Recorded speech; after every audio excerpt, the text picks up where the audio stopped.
ಚಲಿಸುತ್ತಿರುವ ರೈಲಿನಲ್ಲಿ ಹೆರಿಗೆ ನೋವಿನಿಂದ ಕಿರುಚಾಡ್ತಿದ್ದ ಗರ್ಭಿಣಿಗೆ ರೈಲಿನ ಸಿಬ್ಬಂದಿ ಹಾಗೂ ಪ್ರಯಾಣಿಕರು ರೈಲಿನಲ್ಲೇ ಹೆರಿಗೆ ಮಾಡಿಸಿ ತಾಯಿ ಮಗುವಿನ ಪ್ರಾಣ ಉಳಿಸಿದ್ದಾರೆ.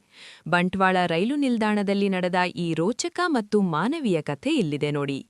ಮುರುಡೇಶ್ವರದಿಂದ ಬೆಂಗಳೂರಿಗೆ ಹೋಗ್ತಾ ಇದ್ದ ಎಕ್ಸ್‌ಪ್ರೆಸ್ ರೈಲಿನಲ್ಲಿ ಪೊನ್ನಮ್ಮ ಅನ್ನೋ ಗರ್ಭಿಣಿ ಪ್ರಯಾಣಿಸ್ತಾ ಇದ್ರು.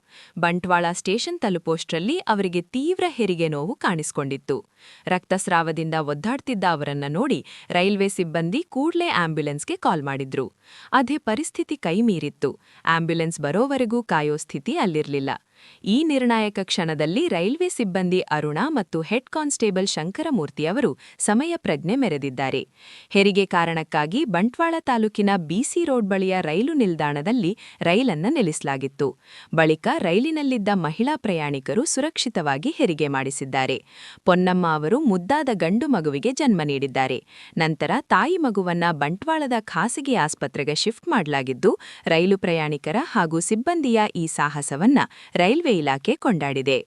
ಕಷ್ಟದ ಕಾಲದಲ್ಲಿ ದೇವರಿಗಿಂತ ಮೊದಲು ಬರೋದು ಮಾನವೀಯತೆ ಅನ್ನೋದನ್ನ ಈ ಘಟನೆ ಸಾಬೀತು ಮಾಡಿದೆ. ಇವರ ಈ ಕೆಲಸಕ್ಕೆ ಒಂದು ಸಲ್ಯೂಟ್ ಇರ್ಲಿ ಅಲ್ವಾ? ನಿಮ್ಮ ಅನಿಸಿಕೆಯನ್ನ ಕಮೆಂಟ್ ಮಾಡಿ. ಕರಾವಳಿಯ ಇತ್ತೀಚಿನ ಸುದ್ದಿಗಳಿಗಾಗಿ ನಮ್ಮ ಚಾನೆಲ್ ಸಬ್ಸ್ಕ್ರೈಬ್ ಮಾಡಿ. ಧನ್ಯವಾದ.